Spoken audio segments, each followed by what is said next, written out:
அருட்பெருஞ்சோதி அருட்பெருஞ்சோதி தனிப்பெரும் கருணை அருட்பெருஞ்சோதி. எல்லா உயிர்களும் இன்புற்று வாழ்க, வள்ளல் மலரடி வாழ்க வாழ்க, கொல்லா விரதம் குவளை எல்லாம் ஓங்குக, நல்லோர் நினைத்த நலம் பெறுக, நன்றி நினைத்த எல்லோரும் வாழ்க இசைந்து. உலக மக்களே, அறிவான் நண்பர்களே, வல்லப்பமானவர்கள் இந்த பூலோகத்திற்கு வருவிக்க உற்று, ஒரு தாயின் வழியாக வருவிக்க உற்று 33 ஆண்டுகள் சென்னையில் இருந்த காலகட்டங்களில், அவர் தோன்றி துணையாக இருந்த காலகட்டங்களில், மக்களோடு மக்களாக உலாவிக் கொண்டிருந்த காலகட்டங்களில் நமது பிள்ளை பெருமானுடைய அவர்களுடைய நிலை எப்படி இருந்தது? அருட்பெருஞ்சோதி ஆண்டவர் 51 ஆண்டுகள் திருவிளையாடல் செய்து கொண்டிருக்கிறார். 1/1/1823 ஆண்டு தொடங்கி 30/1/1874 இரவு 12 மணி வரையிலும் இறைவனுடைய திருவிளையாடல் நடக்குது. இந்த 51 ஆண்டு திருவிளையாடல்களை 8 ஆண்டுகளாக பிரித்து தனது மகனுக்கு எப்படியெல்லாம் அருளை கொடுத்து கொண்டிருக்கிறார் என்ற நிலையை தான் திருவெட்பாவிலிருந்து 1ஆம் திருமுறையிலிருந்து 6ஆம் திருமுறை வரைக்கும் நாம் பார்த்து கொண்டிருக்கிறோம்.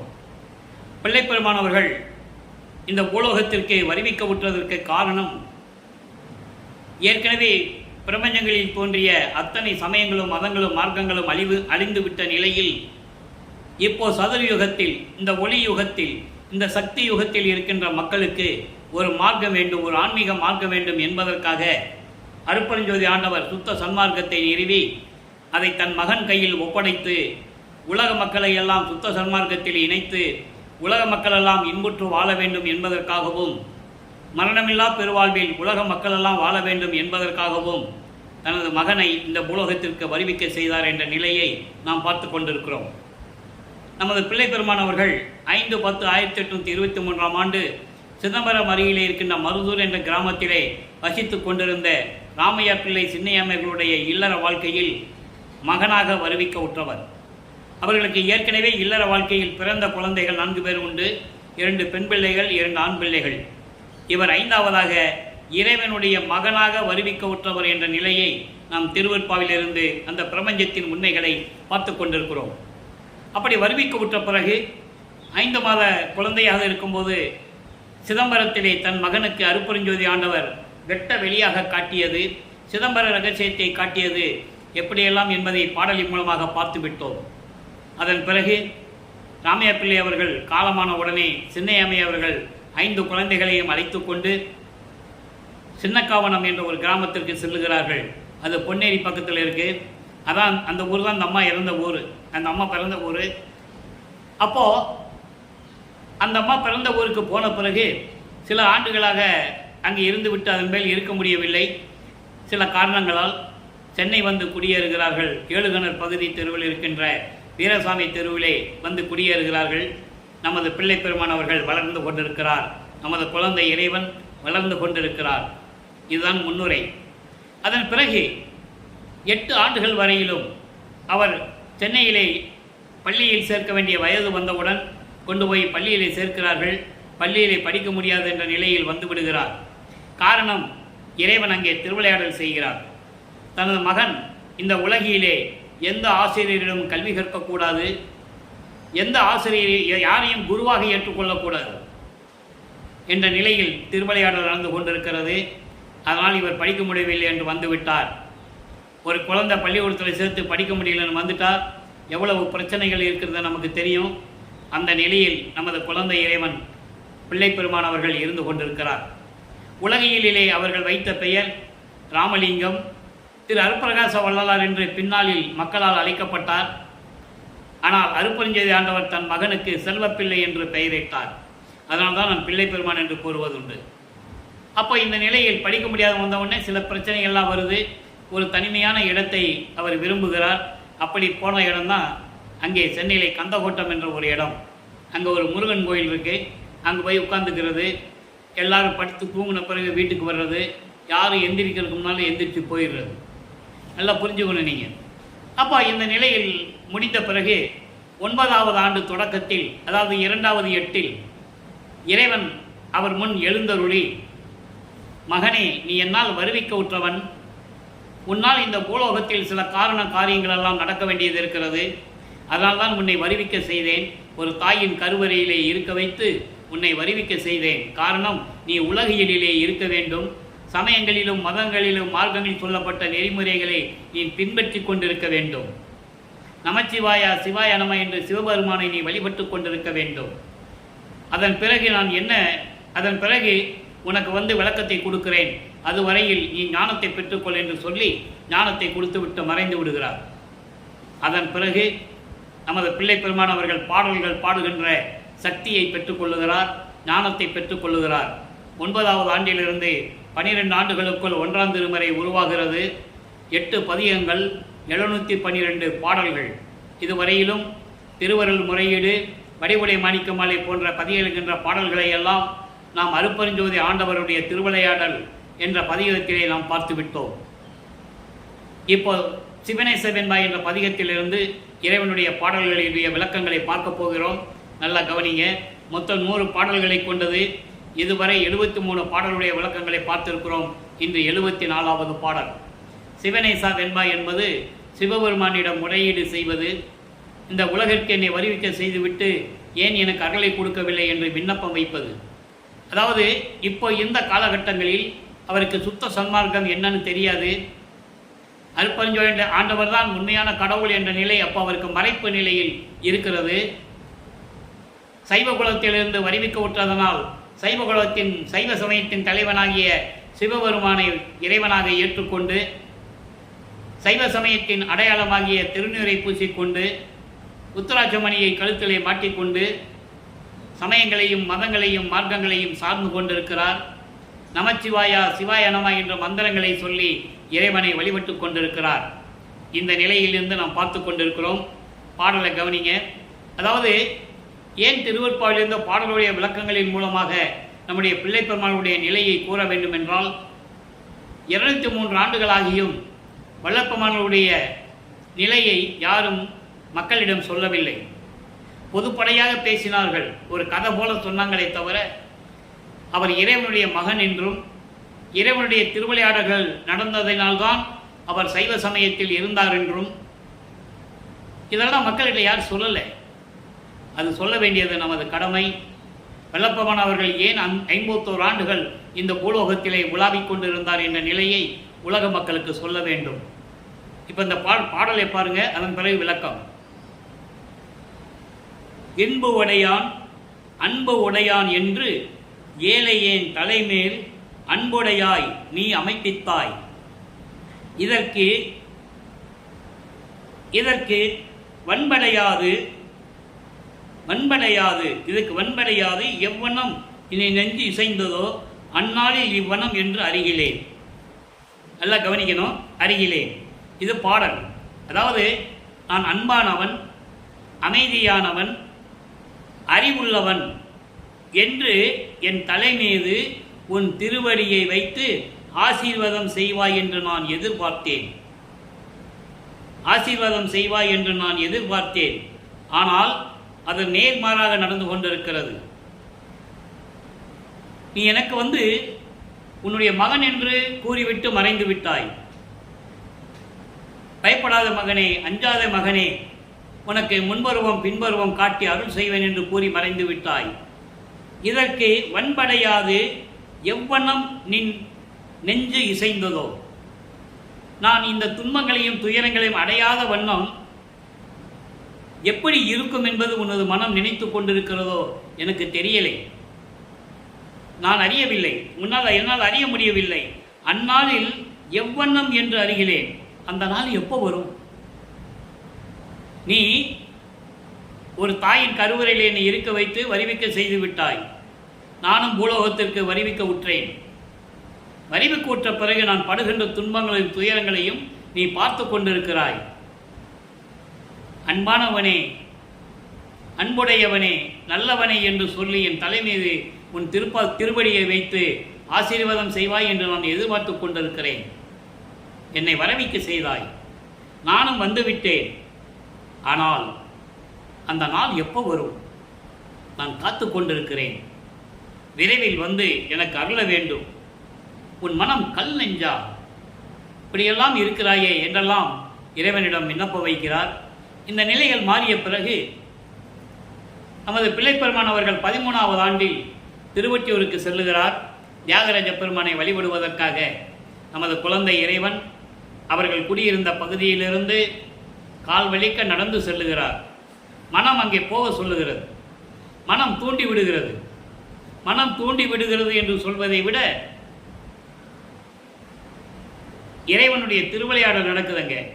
மனதை தூண்டிவிட்டு என் மகனை திருவொற்றியூருக்கு அழைத்து செல், அவன் சிவபெருமானை வழிபட வேண்டும் என்ற நிலையில் திருவிளையாடல் நடந்து கொண்டிருக்கிறது. இப்போ இதுவரை நம்ம 2ஆம் திருமுறை உருவாகிறது. 113 பதியங்களும் 1207 பாடல்கள், மொத்தம் இதுவரைக்கும் 37 பதியங்களை பார்த்துருக்கோம். அதனுடைய ஒரு சின்ன சுருக்கம் சொல்ல வேண்டிய கடமை இருக்கிறது. இவர் திருவொற்றியூருக்கு போகிறாரு. அங்கே இறைவனிடமிருந்து எந்த அருளையும் பெற முடியவில்லை. அதனால் ஒரு ஏக்கத்தோடு ஒருவேளை திருமலை வாயில் சென்றால் அருளை பெற்று விடலாமா என்று சொல்லி திருமலை வாயிலுக்கு செல்லுகிறார். அந்த பதிகத்திலே 10 பாடல்கள் உண்டு. கால் வலிக்க நடந்து வருகிறேனே உனது மகன், என்ன மகனே எதற்காக வந்தாய், உனக்கு என்ன வேண்டும் என்று நீ வாய் திறந்து கேட்பதில்லை, ஊமை போல் நின்று கொண்டிருக்கிறாய் என்றெல்லாம் வேண்டுவார். எந்த விதமான பலனும் இல்லை. அதன் பிறகு திருமலை வாயிலிருந்து திருவள்ளித்தாயத்துக்கு வருவார். அங்கேயும் இறைவனை உருகி உருகி பாடுவார். எப்படியாவது அருளை பெற்றுவிட வேண்டுமே என்ற நிலை அவருக்கு இருந்தது. எந்த விதமான பலனும் இல்லை. உடனே அங்கேயே இருந்து சொல்லிவிட்டு வந்து விடுவார், இனிமேல் திருமலை வாயிலுக்கோ திருவள்ளித்தாயத்துக்கோ என்னால் கால் வலிக்க நடந்து வர முடியாது. கால் வலிக்குது. உன் மகன் படுகின்ற கஷ்டத்தை உன்னால் பார்த்து கொண்டு எப்படி நீ இருக்கிறாய்? நான் எதை பற்றி கவலைப்படவில்லை. பெற்ற மகனை தெருவில் விட்டு விட்டானே என்று சொல்லி உன்னை இழிவாக பேசுவார்களே, உன் மீது பழி சொல்வார்களே, அந்த இழிச்சொல்லும் அந்த பழிச்சொல்லுக்கும் நீ ஆளாகக்கூடாது என்பதற்காகத்தான் நான் உன்னை வேண்டி கேட்டுக்கொள்ளுகிறேன். விரைவில் வந்து என்னை ஆட்கொண்டு அருள்வாயாக என்ற நிலையெல்லாம் கூறுவார். அதன் பிறகு மனதிடம் எப்படி இருப்பது, மனது அலைவாய்கின்ற மனதை ஒரு நிலைப்படுத்த வேண்டும் என்று மனதிடம் எப்படியெல்லாம் சொல்லுகிறார் என்ற நிலை பாடல்களை பார்த்தோம். இன்று நெடுமொழி வாஞ்சி, நெடுமொழி வாஞ்சி என்ற ஒரு பதிகத்திலிருந்து ஆரம்பிக்கிறோம். 1வது பாடல். நெடுமொழி வாஞ்சி என்பது மனதை, அதாவது மனம் எப்பவுமே ஒரு நிலையில் இருக்காது, நமக்கு தெரியும். மனம் அலைவாய்ந்து கொண்டிருக்கும். மனதை ஒரு நிலைப்படுத்த வேண்டும். அப்போ அந்த மனம் ஒரு நிலை இல்லாமல் அங்கேயும் இங்கேயும் அலைஞ்சிக்கிட்டு வருது. நம்ம சொல்லுபடி கேட்காது. நம்ம என்ன சொல்கிறோமோ அந்த மனசு கேட்காது. அப்போ அந்த மனதை கட்டுப்படுத்த வேண்டும் என்ற நிலையில் மனதிடம் கோபமாக பேசுகிறார். கோபத்தோடு மனதை சாடுகிறார். கோபமாக பேசுவார். உன்னை சும்மா விடமாட்டேன் அப்படின்னு கோபமாக பேசுவார். அந்த நிலையில் இந்த பாடலை நாம் பார்த்து கொண்டிருக்கிறோம். நல்லா கவனிக்கணும். நமது குழந்தை இறைவன் வள்ளற்பெருமானவர்கள் எப்படியெல்லாம் இறைவனுடைய அருளை பெற வேண்டும் என்று தவித்து கொண்டிருந்தார் என்ற நிலையை நீங்கள் புரிந்து கொள்ள வேண்டும். அவர் சாதாரணமாக இந்த பூலோகத்திற்கு வரவில்லை, இறைவனுடைய மகனாக வருவிக்கொற்றவர் என்ற நிலையை நாம் பார்த்து கொண்டிருக்கிறோம். இப்போ பாடலை பாருங்க. மனதிடம் மனதை கோபம். நெடுமொழி, நெடுமொழின்னா கடும் சொல். நெடுமொழி என்பது கடும் சொல், கடும் சொல்லாக பயன்படுத்துவது. எப்படின்னு பார்ப்போம். வார்கொள் மங்கையர் முளை மலைக்கு ஏற்றி மறித்தும் அங்கு அவர் மடுவெனில் தள்ள பார்க்கின்றாய். அதாவது இந்த பாடல்களெல்லாம் உருவாகும் போது நமது பிள்ளைப்பெருமான் அவர்கள் கிட்டத்தட்ட பருவ வயதை எட்டி கொண்டிருக்கிறார். அப்போது ஒரு ஆணுக்கு ஒரு பருவம் வந்துவிட்டால், ஒரு 16 ஆண்டுகள் வந்துவிட்டால் காமம் இயற்கையாகவே வரும். அந்த காமம் இயற்கையாகவே வரும். அப்போது இளம் பெண்களை பார்த்தால் மனம் தாவிக்கொண்டு செல்லும் இல்லையா? அந்த நிலையை ரொம்ப சாதுர்த்தியம், அதாவது ரொம்ப எளிமையாக இந்த பாடலிலே நமக்கு கூறியிருப்பார்கள். மனதை எப்படி கட்டுப்படுத்த வேண்டும் என்ற நிலையை இந்த பாடலில் பார்க்க போகிறோம். அப்படி மடுவினில் தள்ள பார்க்கின்றாய், என்னை கெடுப்பதில் உனக்கு பாவமே அல்லால் பலன் சிறிது உலகோ. ஈர்க்கின்றாய் கடும் காமம் புலையா இன்று சென்று நான் ஏர்வரும் ஒற்றி ஊருக்குள் மேவிய சிவன் அருள் வாளால் உன்னை வெட்டுவன். இறைவனுடைய அருள் என்னும் வாளால் உன்னை வெட்டி தள்ளி விடுவேன். உண்மை என்று உணரே என்று இந்த பாடல். இப்போ இந்த பாடலுடைய விளக்கம் பாருங்க. மனமே, மணக்கும் மலர்கள் சூடிய அழகான இளம் பெண்களில் காமம் வலையில் என்னை தள்ளி வேடிக்கை பார்க்கிறாய். அப்படி என்னை கெடுப்பதில் உனக்கு பாவம்தான் வந்து சேருமே தவிர எந்த பலனும் இல்லை. மனமே, என்னை அழகான பெண்களின் காம வலையில் சிக்க வைத்து அந்த வலையில் தள்ளி, என்னை படுகொலியில் தள்ளி வேடிக்கை பார்க்கிறாய். என்னை கெடுப்பதில் உனக்கு என்ன அவ்வளவு சுகம்? இது உனக்கு பாவம் தான் வரும், எந்த விதமான பலனும் இல்லை அப்படின்னு சொல்லிட்டு சொல்லுவார் பாருங்க. பலன் சிறிதளவு கூட கிடைக்காது. என்னை கொடிய காம வலையில் ஈர்க்கின்றாய். நான் சும்மா இருந்தாலும் நீ சும்மா இருக்க மாட்டேன்ற, மனதை நீ என்னை தூண்டி விடுற, ஈர்க்கின்றாய். நான் இன்று செழிப்புடன் விளங்கக்கூடிய நீர்நிலைகளும் சோலைகளும் பூஞ்சோலைகளும் பூங்காவனங்களும் நிறைந்த அழகாக விளங்கி கொண்டிருக்கின்ற திருவொற்றியூரில் இருக்கின்ற ஊருக்கு நான் செல்லுகிறேன். அங்கே சென்று சிவன் அருள் என்னும் வாளால், சிவன் அருளை பெற்றுக்கொண்டு அந்த வாளால் உன்னை வெட்டுவேன். அப்படின்னா அந்த இறைவனுடைய அருளால் உன்னை வீழ்த்தி விடுவேன், உன்னை அழித்து விடுவேன். மனமே, இது உண்மை என்று நீ உணர்ந்து கொள் என்ற நிலையில் இந்த பாடலை நாம் கருளியிருக்கிறார்கள். ஆக காமம் என்பது காமம், குரோதம், லோபம், மதம், மோகம், மாச்சரியம், இப்படி 6 பிண்ட துரிசுகள் இருக்கின்றன. பிண்ட துரிசுகள் என்பது இந்த 6 நிலைகளில், இந்த 6 நிலைகளினால் வரக்கூடிய துன்பங்கள் இருக்கிறதே, அதெல்லாம் தாங்கவே முடியாது. காமம் என்பது உணர்வு, குரோதம் சினம், லோபம் என்பது முரண்பாடுகள் மாச்சரியம், மோகம், மதம்னா ஆணவம் செருக்கு. இந்த 6 நிலைகளையும் நாம் நீக்க வேண்டும். இது பிண்ட துரிசுகள். அண்ட துரிசுகள் வேற இருக்கு, அது வேற விஷயம். அதை நம்ம காலங்கள் வரும்போது அந்தந்த பாடல் மூலியமா நம்ம பார்க்கலாம். பிண்ட துரிசுகள் உண்டு, அண்ட துரிசுகள் உண்டு. அப்போ இந்த 6 நிலைகளையும் அடக்க வேண்டும். அப்போ மனதை ஒரு நிலைப்படுத்த வேண்டும். மனதை ஒரு நிலைப்படுத்த நாம் கற்றுக்கொண்டாலே நமக்கு வர வேண்டிய துன்பங்கள் துயரங்கள் எல்லாம் வராது, நம்ம அதை ஜெயிச்சிடலாம். அப்போ மனதை ஒரு நிலைப்படுத்த வேண்டும். உலகிலே கூட நீங்கள் பார்க்கலாம், காமத்தினால் வருகின்ற பிரச்சனைகள், கோபத்தினால் வருகின்ற பிரச்சனைகள், முரண்பாடுகளால் வருகின்ற பிரச்சனைகள், நீ இந்த சமயம் நான் அந்த சமயம், நீ இந்த ஜாதி நான் அந்த ஜாதி, நீ இந்த மதம் நான் அந்த மதம் என்ற முரண்பாடுகளால் வரக்கூடிய பிரச்சனைகள், ஆணவத்தினால் செருக்கினால் வரக்கூடிய பிரச்சனைகள், கர்வத்தினால் வரக்கூடிய பிரச்சனைகள், இந்த பிரச்சனைகள் எல்லாம் நாம் நீக்கிவிட்டால், நிதானமாக சிந்தித்து நாம் செயல்பட்டு மனதை ஒருநிலைப்படுத்தினால் நமக்கு எந்த துன்பமும் வராது என்ற நிலையில் பிள்ளைப்பெருமானவர்கள் நமக்கு அருளியிருக்கிறார்கள் என்பதை நீங்கள் புரிந்து கொள்ள வேண்டும்.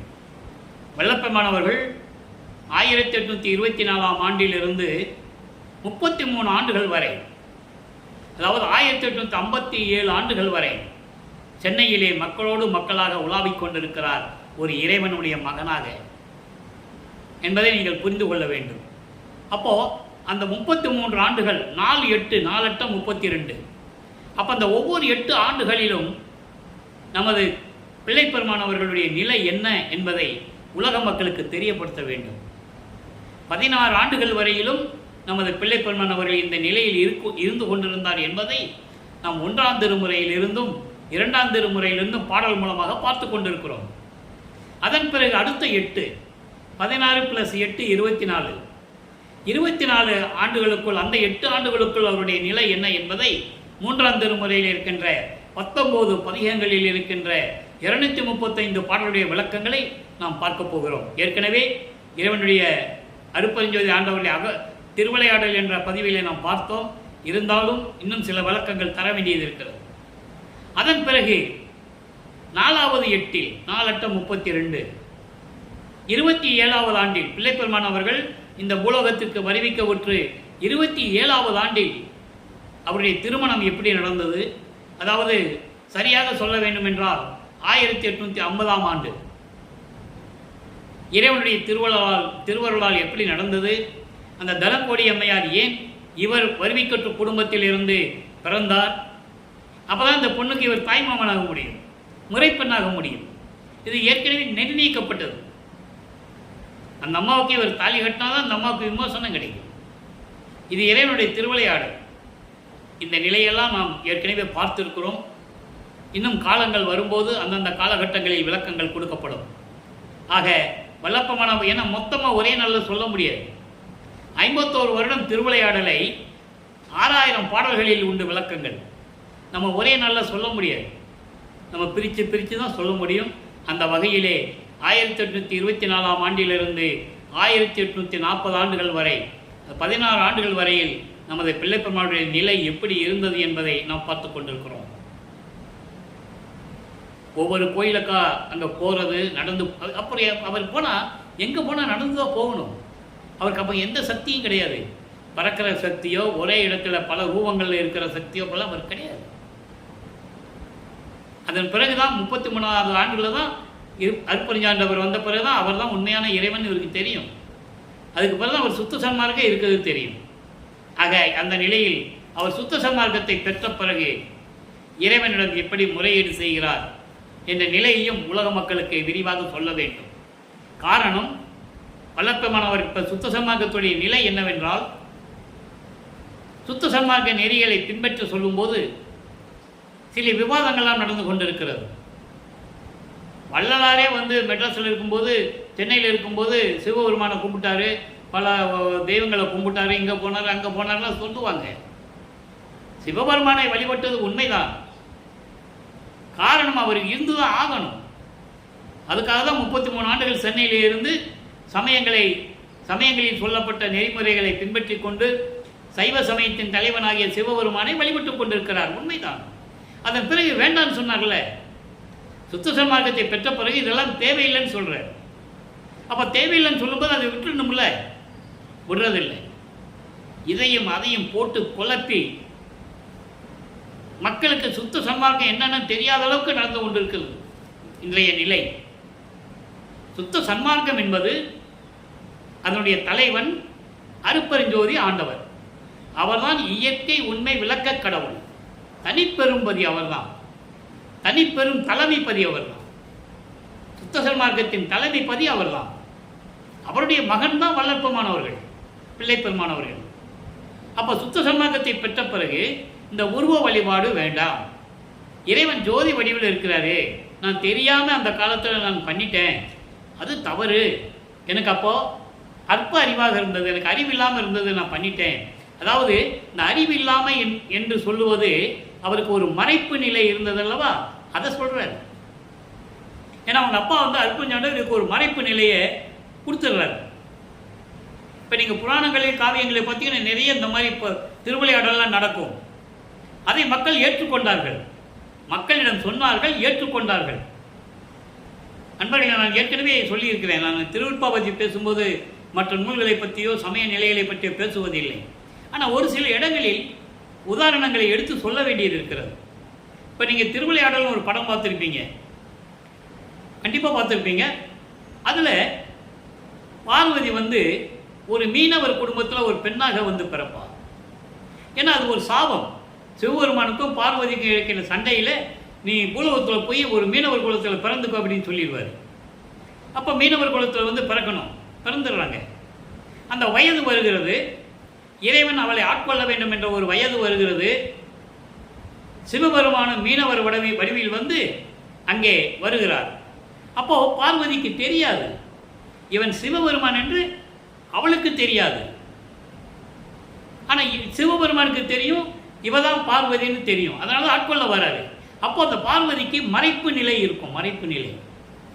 இதுக்கு முன்னால் நடந்தாலும் ஞாபகம் இருக்காது. அதை கூறுவதற்காக தான் இந்த உதாரணத்தை சொல்லுகிறேன். அதுபோலதான் அருட்பெருஞ்சாண்டவர் தன் மகனை சமயத்தில் இருக்க வைக்கிறார். அப்போ அவருக்கு உண்மையான நிலை தெரியாது.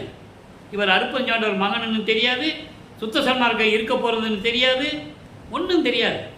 அது மறைப்பு நிலை இருப்பதனால் நான் அற்ப அறிவில் இருந்தேன் என்று பேரு உபதேசத்தில் சொல்லுவார். சுத்த சன்மார்க்க கொடியை கட்டி பேரு உபதேசம் பண்ணும்போது அங்கே மக்களிடம் சொல்லுவார். நீங்கள் நல்லா புரிஞ்சுக்கணும். அப்போது இந்த மறைப்பெல்லாம் நீங்கி மறப்பு நிலையும் நீங்கி தன் மகனுக்கு வந்து ஆட்கொண்டு சுத்த சன்மார்க்கத்தை உனக்கு கொடுக்க வேண்டும் மகனே, நீ அங்கே சுத்த சிவஞான வழிக்கு வா என்று சொல்லி அங்கே மகனை வான்னு சொல்லிட்டு இவர் போயிடுவார். அதன் பிறகு நமது பிள்ளை பெருமான் அவர்கள் தத்துவங்களை கடந்து, அண்டங்களை கடந்து, வெளிகளை கடந்து, பெருவெளி, அதாவது பரவெளி, பரம்பரவெளி, பராபரவெளி, பெருவெளி, பெருசுகவெளி, இப்படி நிறைய வெளிகள் இருக்குது. எல்லாத்தையும் கடந்து சுத்த சிவஞான வெளியில் இருக்கின்ற சத்தியஞான சபையில் போய் தந்தையிடம் சுத்த சன்மார்க்கம் வாங்குகிறாரு. அங்கே போய் தான் சாகா கல்வியை கற்றுக்கொள்ளுகிறார் என்பதை திருவருட்பாவின் பாடல் மூலமாக நாம் ஏற்கனவே தெளிவாக பார்த்து விட்டோம். பல விளக்கங்கள் இருக்குது திருமுறையிலே, 6ஆம் திருமுறையிலே பாடல்களிலே உண்டு. அப்படி ஒரு சில ஒரு பாடலை மட்டும் நான் சொல்ல கடமைப்பட்டிருக்கிறேன். ஏன்னா இவர் சாகா கல்வியை தந்தையிடம் கற்றுக்கொள்ளும் போது யாரெல்லாம் எப்படியெல்லாம் இருந்தாங்க அப்படின்னு ஒரு பாடலில் சொல்லுவார். 112வது பதிகத்தில் மெய்யர்கள் வியப்பு என்ற பதிகத்தில் 14வது பாடலில் சொல்லுவார். நாகாதிபனும் அயனும் மாலும் நறுமுறுமெனவே. நாகாதிபன் என்பது இந்திரன் மற்றும் தேவர் கூட்டத்தை சேர்ந்தவர்கள், முத்தர்கள், சித்தர்கள், முனிவர்கள், சத்தர்கள், சக்திகள் எல்லாருமே அதில் அடங்கிடும். பிரம்மன், திருமால், ருத்திரன், மகேஸ்வரன், சதாசிவம் போன்ற பதத்தலைவர்களும் நறுமுறுமெனவே. நறுமுறுமெனவே என்பது முகத்தை அப்படியே எண்ணெயில் போட்ட கடுகு மாதிரி கடுன்னு கோபத்தில் வச்சுக்கிட்டு நின்றுட்டு இருக்காங்க. சத்தியஞான சபைக்குள்ள அவங்க போக முடியாது. அங்கே ஒரு சத்தியஞான சபை இருக்கு, அங்கே போக முடியாது. முதல் படியில் கூட கால் வைக்க முடியாது. சத்தியஞான சபைக்கு 5 படிகள் உண்டு. அது நிறைய விளக்கங்கள் இருக்கு. 5 பஞ்சபூதங்கள், 5 பொறிகள், 5 புலன்கள், இப்படி நிறைய விளக்கங்கள் இருக்கு. கண்மேந்திரங்கள் 5. அது தத்துவத்தினுடைய விளக்கங்களால் அமைக்கப்பட்டது. அந்த முதல் படி கூட இவங்களால் கால் எடுத்து வைக்க முடியாது, வெளியே தான் நிற்கணும். அங்கே சத்தியஞான சபையில் என்ன திருவிழா நடந்தாலும் சரி, என்ன நிகழ்ச்சி நடந்தாலும் சரி, இந்த பிரம்மனும் திருமாலும் படிக்கு கீழே தான் நிற்கணும். தேவர்கள்லாம் கீழே தான் நின்று பார்த்துட்டு இருக்கணும். சத்தியஞான சபைக்குள்ளே போக முடியாது. காரணம், கொலையும் புலையும் தவிர்த்தவர்கள் தான் சபைக்குள்ளே போக முடியும். உயிரின் இறக்க வேண்டும், உயிர் நேயம் வேண்டும். அதெல்லாம் இருந்தால் தான் கொலையும் புலையும் தவிர்த்தவர்கள் தான் சத்தியஞான சபைக்குள்ளே போக முடியும்.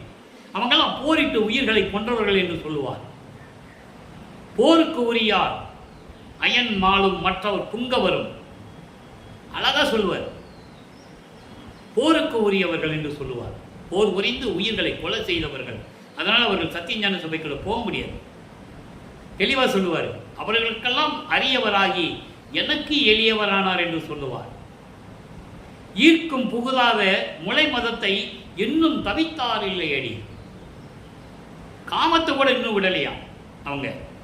அந்த நிலையை திருவருட்பாவிலே கூறியிருக்கிறார். எனவே அவர்களெல்லாம் இவருக்கு பின்னால் இருக்கின்றவர்கள், இவரை வழிபடுகின்றவர்கள் என்பதை தெளிவாக கூறியிருக்கிறார். இதை ஏன் சொல்கிறோம்னா, சுத்த சன்மார்க்கத்தை பெற்ற பிறகு அவர் கடவுள் நிலையை அடைந்து விட்டார் என்ற நிலையை உலக மக்களுக்கு தெரிவிக்க வேண்டும். இப்போது சமயங்கள் இருக்கும்போது அப்படி இருந்தார். தியாகராஜ பெருமானே, மாசிலாமணி, நடராஜன், சொக்கநாதன், இப்படியெல்லாம் பேர்களை வச்சுக்கிட்டு பாடிக்கிட்டு இருந்தார். இப்போ சுத்த சன்மார்க்கத்தை பெற்ற பிறகு ஒரே இறைவன் தான். நல்லா கவனிக்கணும். ஏற்கனவே இந்த விளக்குகள் பல தடவை கொடுத்துருக்கேன். சைவ சமயம் அப்படின்னு எடுத்துக்கிட்டாலே பல கடவுளர்கள் இருக்கிறார்கள் என்று சொல்லுவார்கள். இப்போ சிவபெருமான் நெற்றிக்கண்ணிலே கொண்டு வந்தது முருகன், ஒரு தத்துவத்திற்காக, தத்துவத்தின் அடிப்படையில் படைக்கப்பட்டவன். அதே போல விநாயகனும் காணாபத்தியம் சமயத்தை சார்ந்தவன், அவனும் ஒரு தத்துவத்தின் அடிப்படையில் படைக்கப்பட்டவன். ஆக சிவபெருமானும் கடவுள் தான், இவங்களும் கடவுள் தான். சமயத்தில் எத்தனை கடவுள் வேணாலும் நீங்கள் கும்பிட்டுக்கலாம். ஆனால் சுத்த சன்மார்க்கத்தில் ஒரே கடவுள் என்பதுதான் அருட்பெருஞ்சோதி ஆண்டவர். அதனால்தான் 51 ஆண்டுகளில் கழித்து இறைவன் தான் பிரிந்த சக்தியோடு, பிரிந்த சக்தி யாரு? வள்ளல் பெருமானவர்கள் 51 ஆண்டுகள் பூலோகத்தில் இருக்கிறார். அப்படி பிரிந்த சக்தியோடு திரும்பி இறைவன் பிரிந்த சக்தியோடு தனது மகனோடு இணைந்து கொள்ளுகிறார். இது நடந்ததுதான் மேட்டூர் சித்தி விழாவும். அப்போ இறைவன் ஒருவனன் ஆயிடுச்சு இல்லை? புரியுதவர்களுக்கு இப்போ அருட்பெருஞ்சாண்டவரும் வள்ளலாரும் இறைவன், ஒரே இறைவன். 2 பேருமே அருட்பெருஞ்சோதி ஆண்டவர். ஜோதி வடிவில் இருக்கின்றவர்கள் என்ற நிலையை நீங்கள் புரிந்து கொள்ள வேண்டும்.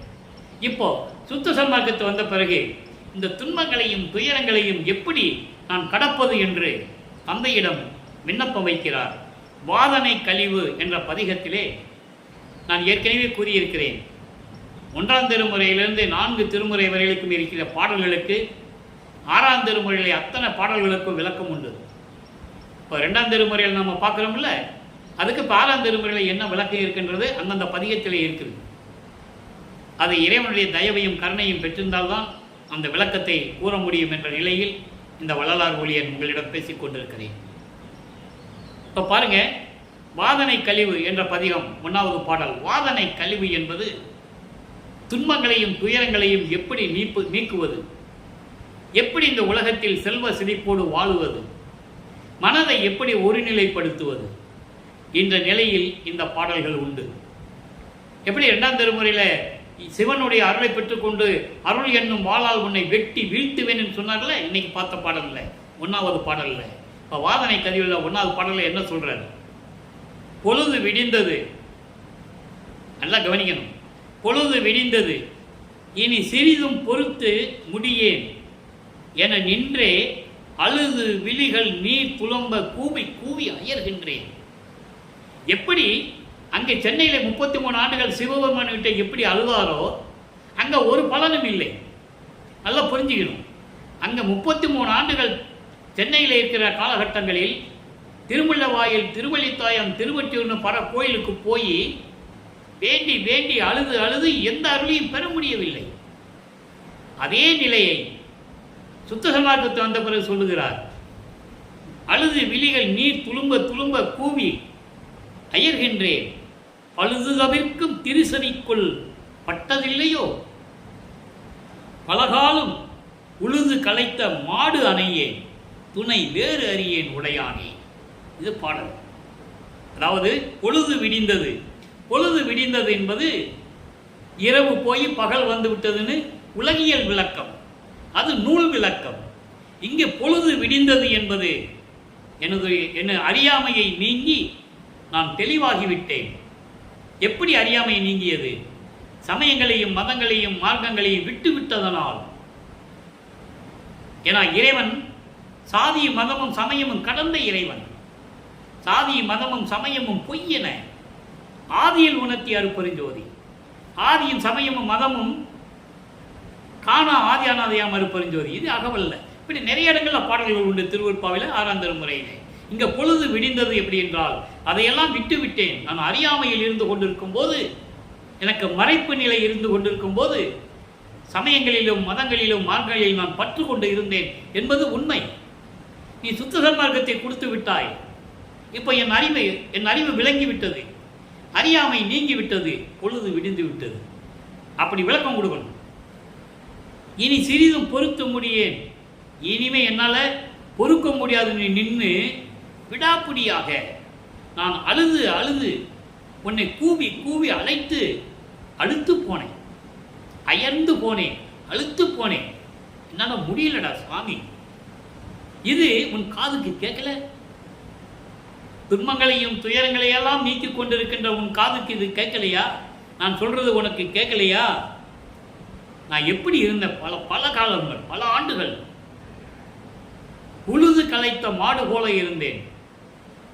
உழுகின்ற மாடு எப்படி களைப்பா வரும் தெரியுமா? உழுது உழுது அந்த மாடு எப்படி களைப்பாக இருக்கும், அது போல நான் இருந்து கொண்டிருக்கிறேன்.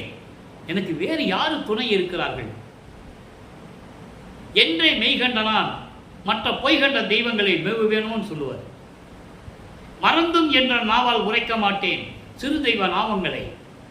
அப்படி நான் ஒரே நிலையில் இருக்கின்றவன், ஒரு உழைத்து கொண்டிருந்த மாடு போல நான் தெரிந்து கொண்டிருக்கிறேன் பல ஆண்டுகளாக. இதெல்லாம் உன் காதுக்கு கேட்கலையா? எனக்கு வேறு யாரும் துணை இருக்கிறா? என்னை உடையானே, என்னை இந்த பூலோகத்திற்கு அனுப்பி வைத்து 33 ஆண்டுகள் நான் என்னை சென்னையிலே இருக்க வைத்து இன்னும் சுத்த சன்மார்க்கத்தை கொடுத்து எனக்கு அகலை கொடுக்கவில்லை என்றால் நான் என்ன செய்வேன்? வேறு யார் எனக்கு துணை இருக்கிறார்கள் என்ற நிலையில் இந்த பாடலை நமக்கு அருளியிருக்கிறார்கள். எனவே மக்களே, சுத்த சன்மார்க்கம் என்பது எப்படி பிள்ளை பெருமானவர்கள் இந்த உலகிற்கு விளக்கி கூறியிருக்கிறார்கள் என்பதை நாம் பாடலின் மூலமாக பார்த்து கொண்டிருக்கிறோம். மக்களுக்கு தெரியவில்லை, அறியாமையில் இருந்து கொண்டிருக்கிறார்கள். எல்லாமே யுகங்கள் அழிந்து விட்டது. அந்த யுகங்களில் தோன்றிய 4 யுகங்களில் தோன்றிய எல்லாமே அழிஞ்சு போச்சு. இருந்தும் மக்கள் அறியாமையில் இருந்து கொண்டு அதை இன்னும் பின்பற்றி கொண்டிருக்கிறார்கள். நாம் சுத்த சன்மார்க்க காலத்தில் இருந்து கொண்டிருக்கிறோம் என்ற உண்மையை இறைவனுடைய மகனாகவே இந்த பூலோகத்திற்கு வந்து உலக மக்களுக்கு தெளிவுபடுத்தினார் நமது பிள்ளை பெருமான் அவர்கள் என்பதை நான் பதிவு செய்ய கடமைப்பட்டிருக்கிறேன். எனவே உலக மக்களே, சுத்த சன்மார்க்கத்தில் எல்லாருமே இணைந்து, சுத்த சன்மார்க்கத்தில் தான் உங்களுக்கு ஆண்மைநேய ஒருமைப்பாடு கிடைக்கும். சமரசமாக வாழ முடியும், முரண்பாடுகள் இல்லாமல் வாழ முடியும். உயிர் இரக்கம் இருக்கும், தயவும் கருணையும் இருக்கும். ஜீவகாருண்ய ஒழுக்கத்தில் நீங்கள் இருக்க வேண்டிய சூழ்நிலை அப்பதான் உருவாகும். கடவுள் வழிபாடு என்பது ஜீவகாருண்யம்தான். அதுதான் மோட்ச வீட்டின் திறவுகோல் என்று சொல்லுவார். அந்த திறவுகோல் எது? சுத்த சன்மார்க்கம். சுத்த சன்மார்க்கத்தில் இருந்து கொண்டு சுத்த சன்மார்க்க நெறிகளின் பின்பற்றி அதன் வழியாக நீங்கள் ஜீவகாருண்யம் பண்ணினால் உங்களுக்கு பலன் கிடைக்கும், மோட்ச வீடு கிடைக்கும். அதான் அதில் ஒழுக்கம்னு ஒன்று வச்சார். ஜீவகாருண்யம் அப்படின்னு சொல்லி நிறுத்தலை அவர். ஜீவகாருண்யம் ஒழுக்கம், ஒழுக்கத்தோடு இருக்க வேண்டும் ஜீவகாருண்யம்.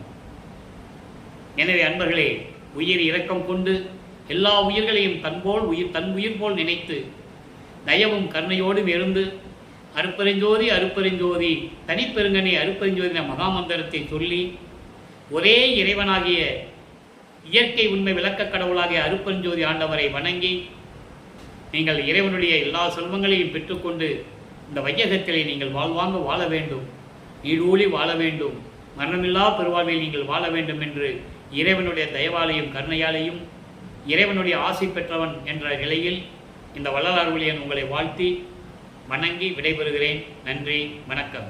அருட்பெருஞ்சோதி அருட்பெருஞ்சோதி தனிப்பெரும் கருணை அருட்பெருஞ்சோதி. நாளையும் இறைவனுடைய விளக்கம் வரும்.